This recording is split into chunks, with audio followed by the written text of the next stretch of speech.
Well, good morning. Welcome and Happy New Year. It is great to see so many of you join us on this early morning in 2016. We're incredibly excited about what this year holds for Central New York. I'd just like to take a moment and acknowledge a few special guests that we have here today. First, Assemblyman Bill Magnarelli, who's here. Assemblyman. Our great Onondaga County Executive, Joni Mahoney. Chairman of the Onondaga County Legislature, Ryan McMahon. The Chairman of the Oswego County Legislature, Chairman Kevin Gardner, thank you. The Chairman of the Cayuga County Legislature, Kevin Batman, nice to see you. Syracuse Common Council President Van Robinson is here also. Auburn Mayor Michael Quill, Mayor. And the currently youngest serving mayor in the state of New York, Mayor Billy Barlow from Oswego. Nice to see you today.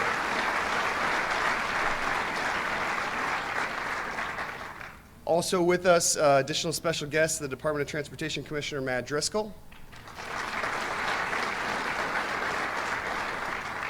The Executive Director of the New York State Thruway Authority, Robert Megna, is here. And my partner is the co-chair of the Central New York Regional Economic Development Council and the Chancellor of Syracuse University, Ken Syverud.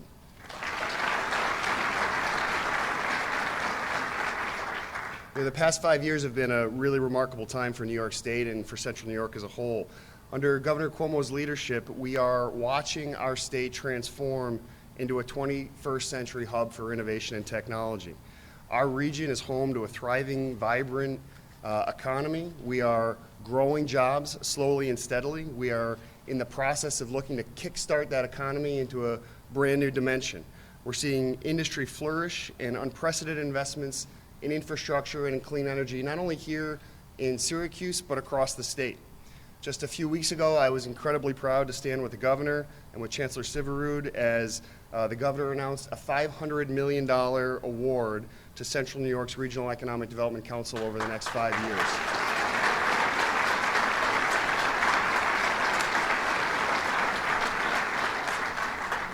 As I told the governor when he was here just a week and a half or two ago, to celebrate that with us, the community is excited, there is enthusiasm, and maybe most importantly, there is belief that there is a better day ahead for Central New York, and that is what brought so many people here today. Add to that the previous $344 million granted to Central New York since 2010, and you have one of the single largest investments in Central New York by any governor in history.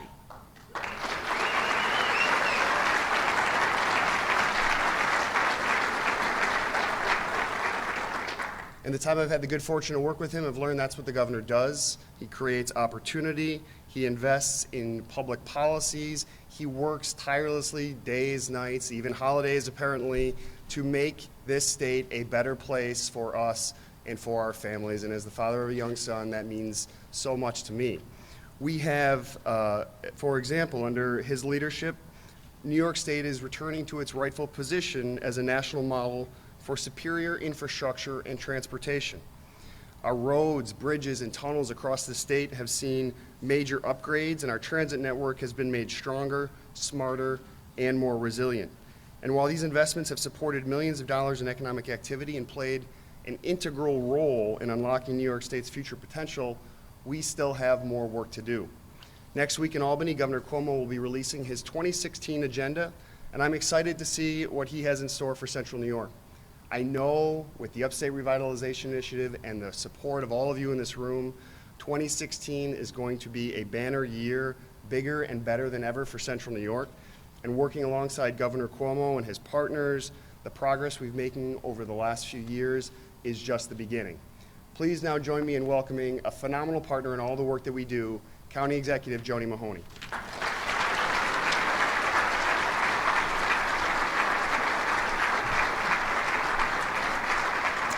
Good morning. Good morning. Welcome, Governor, back to Central New York. It's wonderful to see so many people here. And today, not only am I wearing my county executive hat, but I get to wear my hat as chair of the New York State Thruway Authority. And I'm joined here by Bob Magna, who is the executive director. And I feel like it was a little bit of a bait and switch, Governor, because you asked me to take on this job, and I knew that Bob Magna was the executive director, and now Bob Magna has announced that he is moving on, and I personally will miss you very much. Thank you for your service.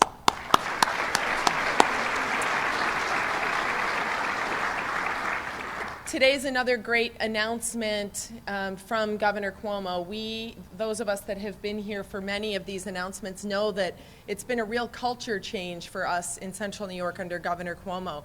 We have had governors that have come in the past and assessed the situation, but have never really helped us solve some of our long-term chronic issues.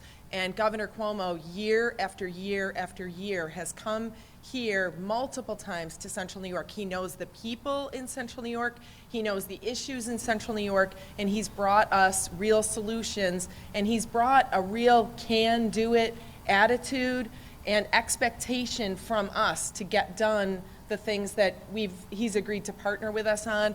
You know, we stood and announced that we were going to clean up Onondaga Lake, and we were going to build this brand new amphitheater for the public on the shore. We built it in record time, and then the governor comes back and says, okay, what's next? So what's next is we are focused on infrastructure. We are focused on the New York State Fair. As Rob said, hundreds of millions of dollars in investment have come through the regional economic development process, and now as the big winners of the $500 million, we've committed to Governor Cuomo that you've put your faith in us, and we will deliver. So thank you to everybody here who's going to help us deliver on the promise that we've made to the governor. And Governor, thank you for your time.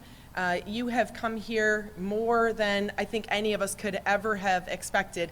And watching you work the line here and knowing that you know all of us personally, you know the issues that we're facing, and you come back and you have helped us over and over again. I really appreciate it, and it is my honor to welcome Governor Andrew Cuomo.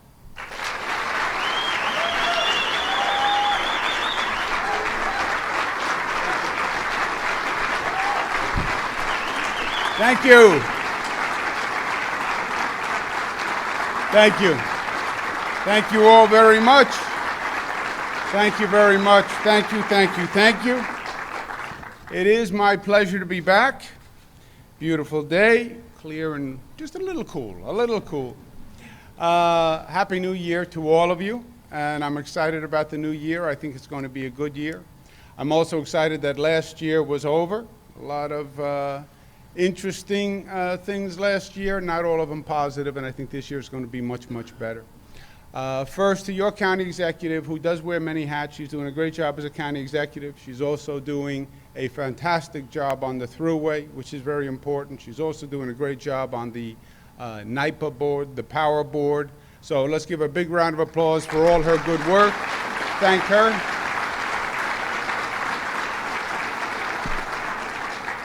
To Rob Simpson, who works very, very hard, and he works very well. Congratulations, $500 million winner, URI, to Rob Simpson. And to Chancellor Kent Severud, we thank you for your leadership, Mr. Chancellor. Rob is right. I work a lot. I work 7 days a week, and I call people on holidays. I at one time had guilt before I called people on holidays. I said, you know, it's Christmas Eve. Should you really call? It's Christmas Day. I feel funny calling. I no longer feel funny. That was gone at the end of the first term. I call. And I don't care. You know where you get the sense of aggravation is more from the person who picks up the phone, because they're in disbelief. You're calling on Christmas Day to talk about business? Yes, I'm calling on Christmas Day. But thank you and your wife for being a good sport, Rob Simpson. Thank you very much. We also have Assemblyman Bill Magnarelli here, who, as you know, has been a great champion for your district for many years. What I see and you don't see is he is one of the sober, mature, respected voices in Albany. He's a voice of integrity. He's a voice of public service. He does what's right for the district. He does what's right for the state. He's a beautiful model of what public service is supposed to be all about. Bill Magnarelli.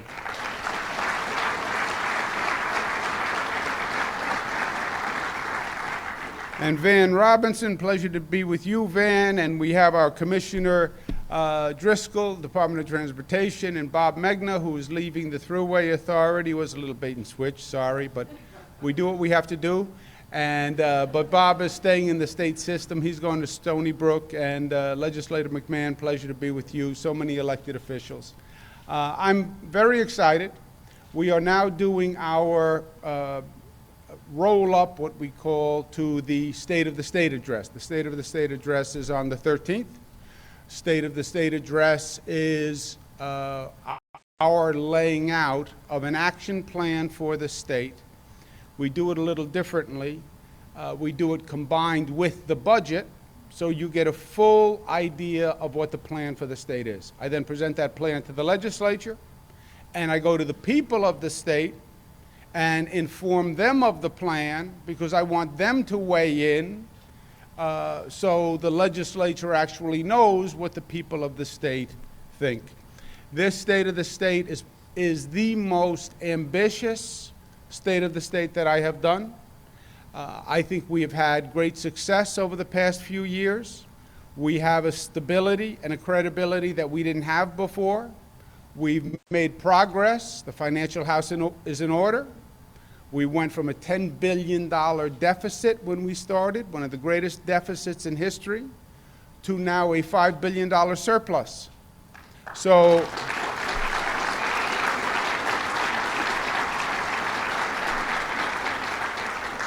it is time to start investing and start even raising the bar on what we've done in the past, right? Every year you want to get a little bit better. Every year you want to get a little bit stronger. You accomplish one goal, you go lift the bar, and now you try to accomplish the higher goal.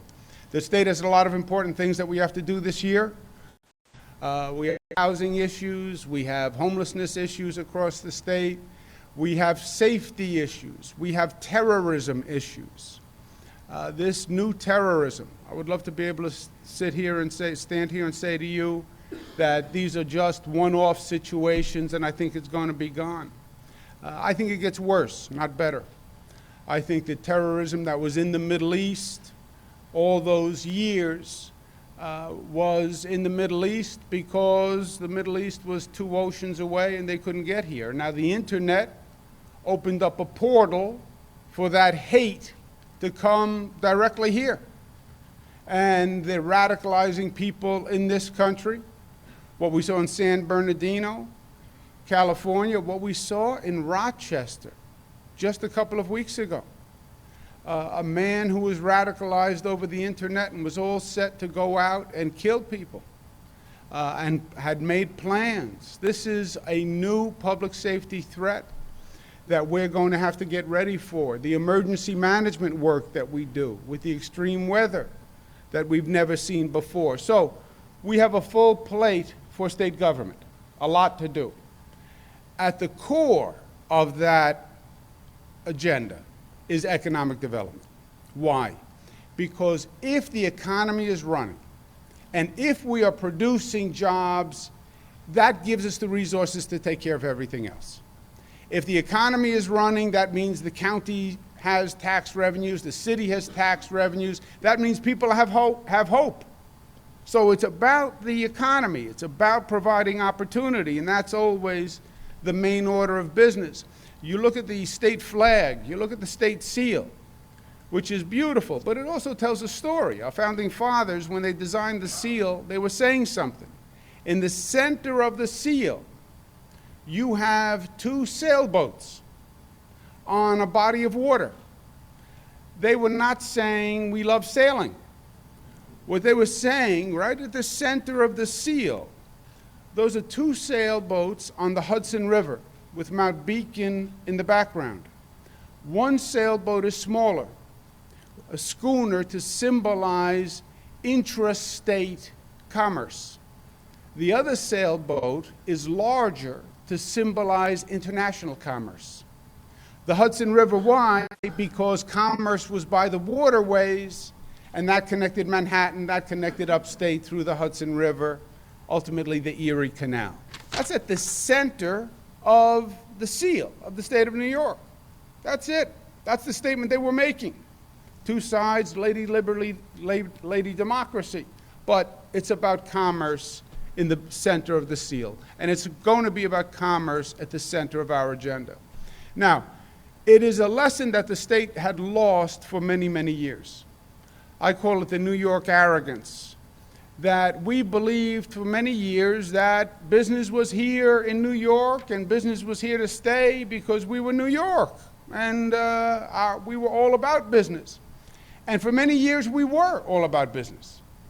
Erie Canal opened up the state, opened up manufacturing, and you could go right down that Erie Canal and it was a who's who of business development. You name it, we had it. General Electric, Kodak, the best steel manufacturers, right down the line. Yeah, but that economy shifted, and that changed. And in the interim, we were creating all sorts of obstacles for business to stay, primarily raising taxes year after year after year, with this arrogance that it wasn't going to matter, that it was a bottomless well, that whenever we needed money, we could go to business and say, give us more money. We could go to the people of the state and say, give us more money, we need more money. You don't get away with that forever. That has a limit. Because at one point people say, you know what, if this is the way it's going to be, I'm going to leave. I will leave. We're New York. We say, you can't leave. We're New York. Where else can you go? And that worked for a short period of time. But then people looked at a map. And they looked at the map. And if you look at that map carefully, you will see west of New York there are other shapes. They're like rectangles, some are squares. Those are called other states. And they're not New York, but they are habitable. And people have gone there, and if you keep doing what you're doing, more people will go there. So we got the message. Why are taxes so high in the state of New York? Because we spend a lot of money. Why? Because we like to spend money. And for many years it was easy. And we just went back to the taxpayer and said, you have to pay more taxes. 50 years. 50 years. This state spent more money at a higher rate than the people of the state were earning money. Think about that. We were spending more money as a government than the people were making. Unbelievable. 50 years. Well, that's the Democrats, that's the Republicans. It's both. Both. Highest spender in 50 years? Nelson Rockefeller. 11% more every year. But every Democratic governor, every Republican governor, for the past 50 years, spent higher than the rate of inflation and higher than the rate that people's incomes were going up. We said it has to stop. It has to stop. Average rate of spending was about 6-7% every year. We said when we took office, we have to get spending down to 2%. I said that in my campaign for governor. They said it'll never happen. Impossible. Impossible. Either he doesn't know what he's talking about, or he's deceiving us, or he's going to have a rude awakening when he gets to Albany because nobody can tell the legislature we're not spending money. It's in their DNA. They're going to spend money, and the legislature is going to beat the governor. Ha-ha. You know what happened? The legislature didn't win. Taxpayers won. First time in history for 5 years has been below 2%. Below 2%.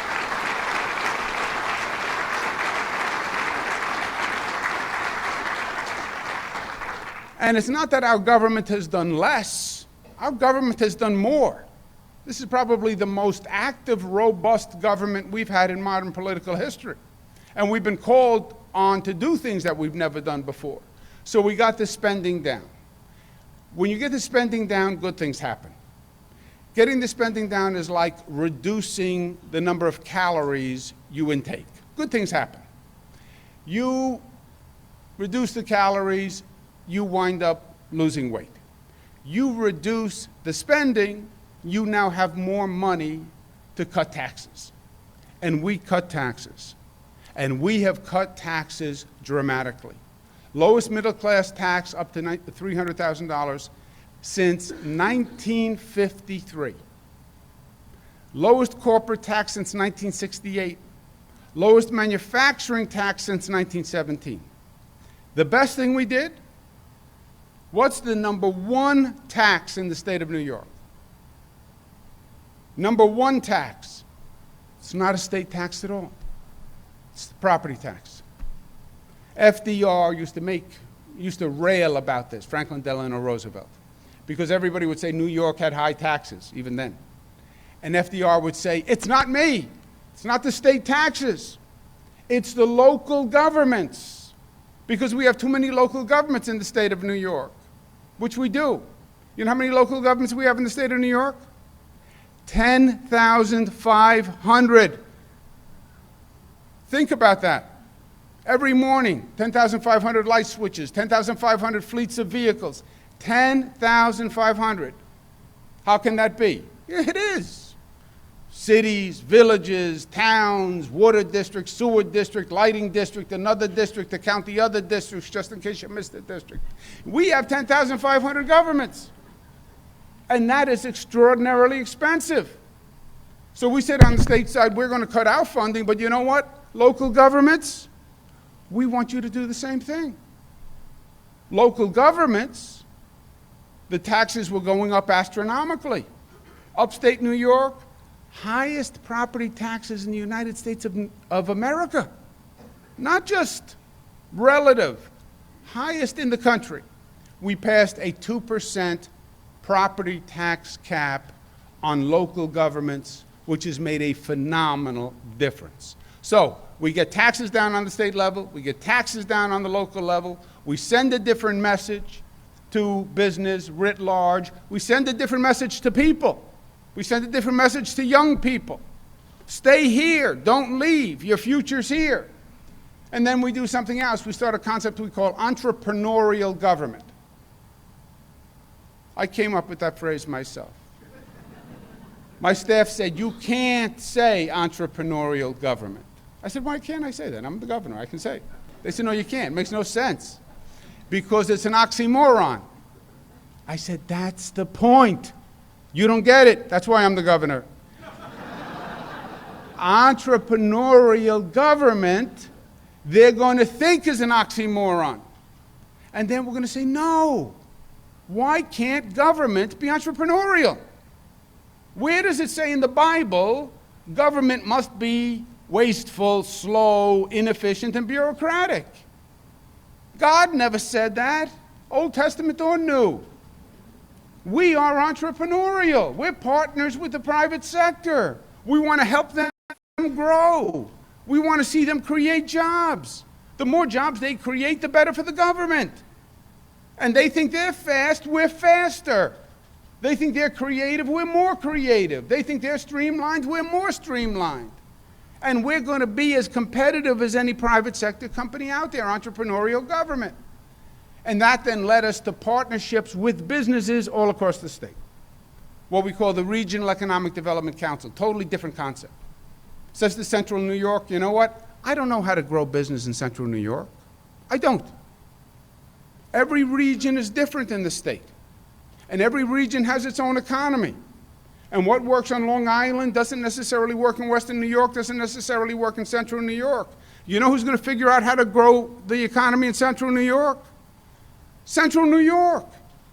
The businessmen, the academics, the politicians, put them all in one room, lock the door, say, figure it out. Come up with an economic plan for the future of Central New York. And if it's a smart plan and a good plan, I'm your partner. And I will invest. And that's the $500 million for the URI that Rob Simpson and Chairman Severud brought home. A real smart regional economic development plan. What do we want to do going forward? Number one, I want to continue the Regional Economic Development Councils for $750 million. Number two, I want to continue our focus on upstate New York like a laser beam. Why? Because upstate New York has been given short shrift by the state government in Albany for decades.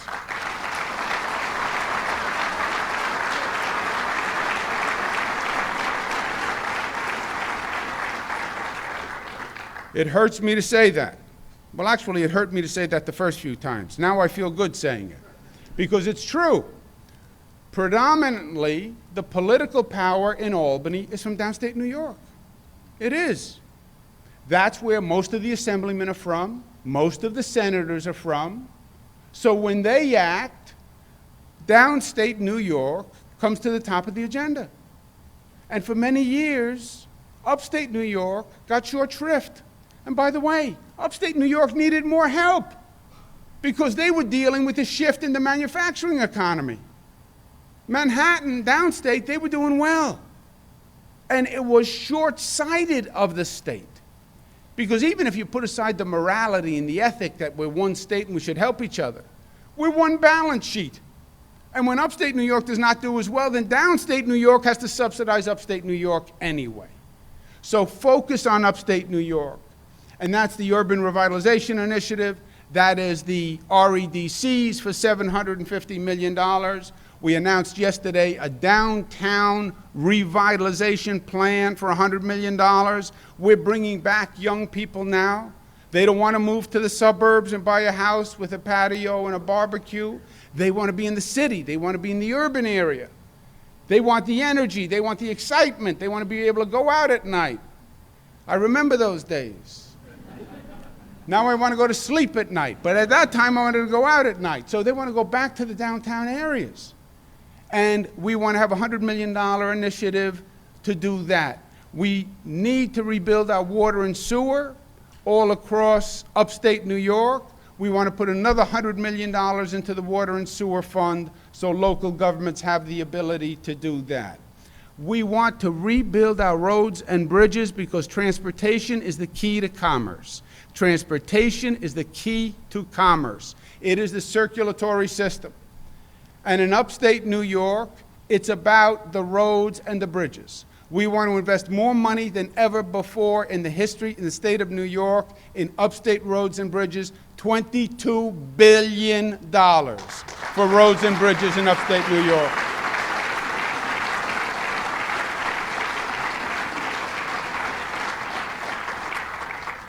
We want to invest $30 million in upstate public transportation. Whenever we can use mass transit and public transportation, that is the best option. Downstate, we're investing a lot in mass transit. Why? We can't continue to get into cars and get on roads. It's pollution, it's a carbon footprint, it's extreme weather, it's climate change, it's cheaper to use mass transit. So wherever we can, we want to invest in it, and we're doing that upstate New York. But realistically, in upstate New York, mass transit is not the answer because we don't have enough mass transit. And transportation is the key. Rebuilding roads and bridges is part of it. The second part of it is reducing the cost to upstate businesses of doing business in upstate New York. The main artery is the New York State Thruway. Chairperson, is that the proper title? Chairperson, Joni Mahoney. The Thruway is an interesting story. The Thruway was financed by bonds, $600 million total cost. The tolls on the Thruway were supposed to repay the bonds. The bonds expired in 1996. The state said when the bonds expire, the tolls will come off the Thruway. What happened in 1996? The bonds were repaid. The tolls continued. Why? Because the state didn't want to give up the revenue from the Thruway, which was now a gravy train. And they continued the tolls. Those tolls are a burden on upstate businesses, and they have been for decades. They are a burden on upstate commuters. If you're doing business across upstate New York, you have to get on that Thruway, and that's how you get from Buffalo to Rochester to Syracuse to Albany, or you fly, or you take the Thruway. We want to bring down that cost of doing business. It will send a tremendous, tremendous signal to businesses that this is a much different state than ever before. I propose we spend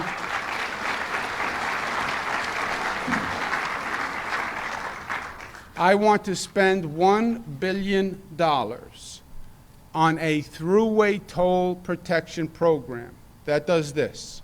First, for everyone, it freezes the tolls until 2020.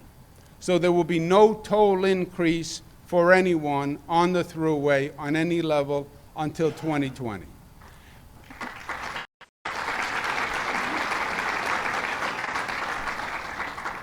Number two, for commercial traffic related to farms, which are a very big part of the upstate economy, as you know, and which have been complaining for years that a big part of the farming business involves trucking. Goods have to come in, goods have to go out, and that Thruway was a constant drain. I propose we eliminate tolls entirely on all agricultural vehicles and all agricultural shipping.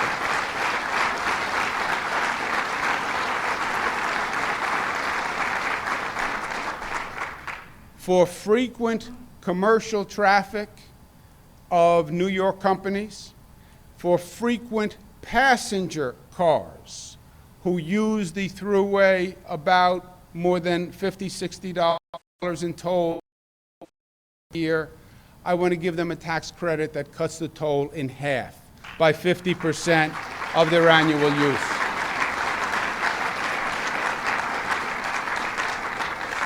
So it will make a real difference in people's pockets. It will make a difference in commuters' pockets.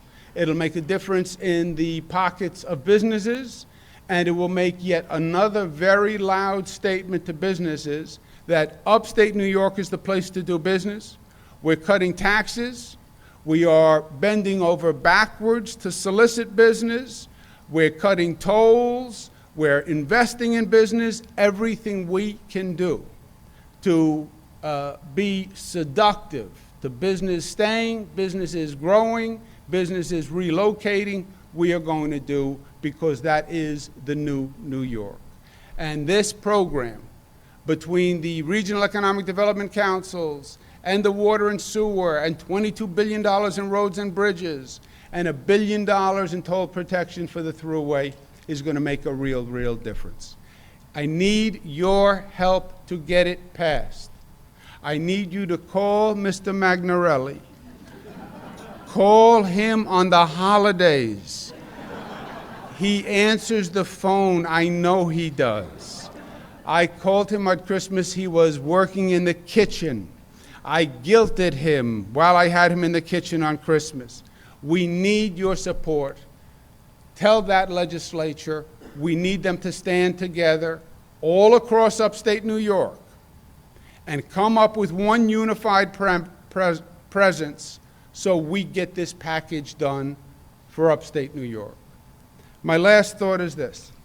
It is a new year, and we all come up with New Year resolutions, and during the holidays, it's a period of time of reflection for most of us. I know it is for me. We lost my father a year ago, New Year's Day. So it was my father's 1-year anniversary, which changed the holidays for me.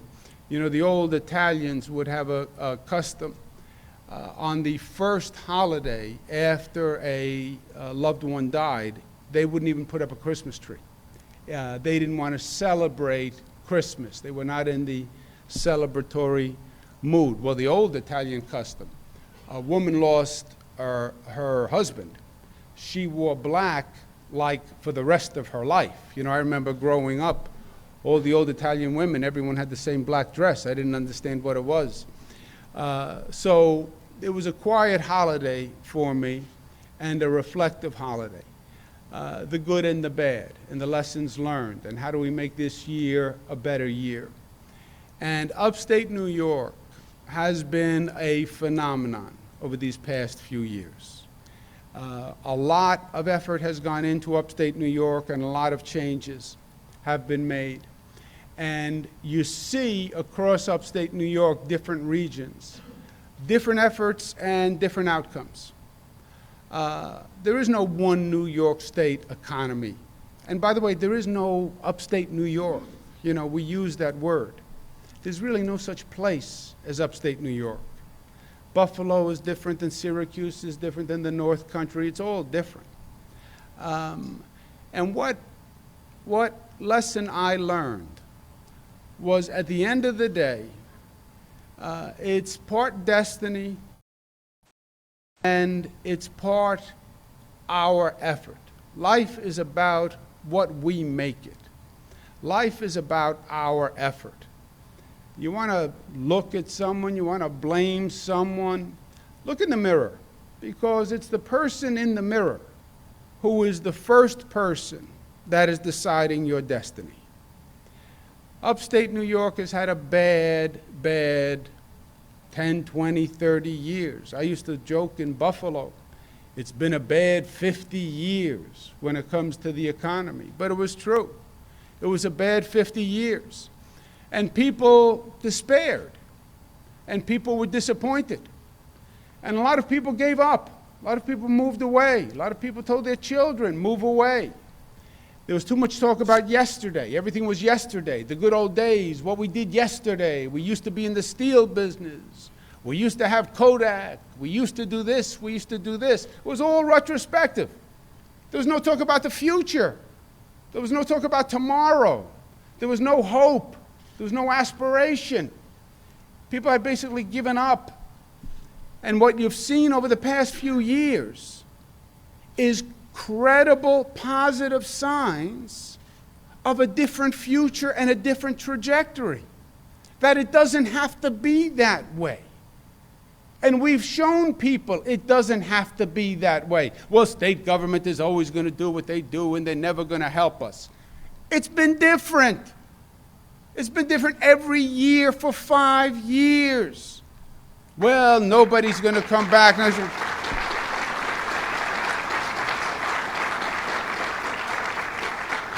People are seeing change. People are seeing change. Mayor Tom Young, great mayor of Syracuse for many, many years. I was at a groundbreaking with him at Inner Harbor, and he turned to me at the end of the groundbreaking, and it was just the mayor and myself, and he said, "Wow." I said, "What do you mean, wow?" He said, "Wow." He said, "You know how long we talked about developing in the Inner Harbor? Your father and I used to talk about developing in the Inner Harbor, but I never thought I would see the day. And wow, the Inner Harbor is coming back. County announces they're going to build an amphitheater. People said to me, oh yeah, they're going to build an amphitheater. You know what? 9 months later, the amphitheater came out of the ground. It was there. Wow. We're going to clean up Onondaga Lake. We did. Wow. We're going to improve the fairgrounds, the New York State Fairgrounds. Nothing changed for 50 years at the fairgrounds. You could leave a cup of soda there last year, you go back the next year, cup is in the same exact place. We are rebuilding the fairgrounds. Wow.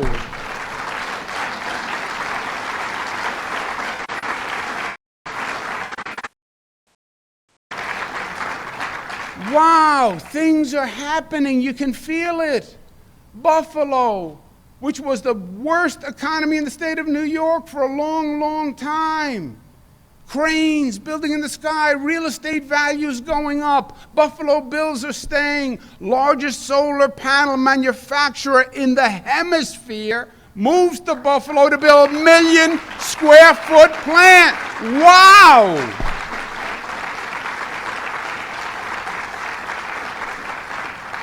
GE is going back to Utica after they left 40 years ago. Nanotechnology is going to Albany. It's the nanotechnology of the international world. Wow, it's a different day. Government's role is what? Government's role is to be the catalyst to make it happen. Government is the vehicle for progress. Government is not a soapbox. It's not a podium to profess and offer rhetoric. It is a vehicle of progress to get things done. But it's not government alone. It's government with academics, with the chancellor, with the entire region, with the business community that has the private sector vision. You put all those pieces together, and it is wow. And that's what we're doing, and that's where we are, and that is this moment in time. The largest investment in upstate New York in history, period. An additional $7 billion investment this year in this budget in upstate New York. Never before has more money been bet on upstate New York. It is an unprecedented moment for progress. That is the moment you've been given in 2016. That's what you're presented with. And now it's up to the man in the mirror. And it's up to the woman in the mirror. What are you going to do this year with this opportunity to make this place a better place? Because at the end of the day, it gets very, very simple. At the end of the day, they put you in a box. And if you lived your life well, you see your maker. But they ask you one basic question, every religion. Did you leave this place a better place? Is this world, is your city, is your county, is your town, is your family better for you having been here? Were you a positive? Our job as citizens is to leave this place a better place, to leave our children a better home than we were given. And that this is the time to do it.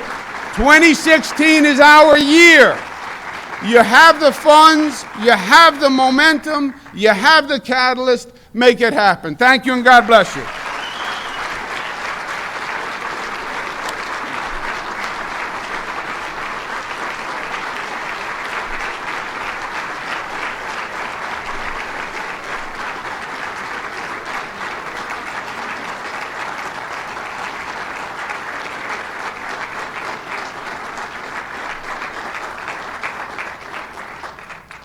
In the words of the great governor of the state of New York, wow. Governor, thank you for your leadership, for your belief in all of us. To all of us, we've heard what we need to do. Let's make 2016 the very best year we have ever had. Thank you all for joining us today.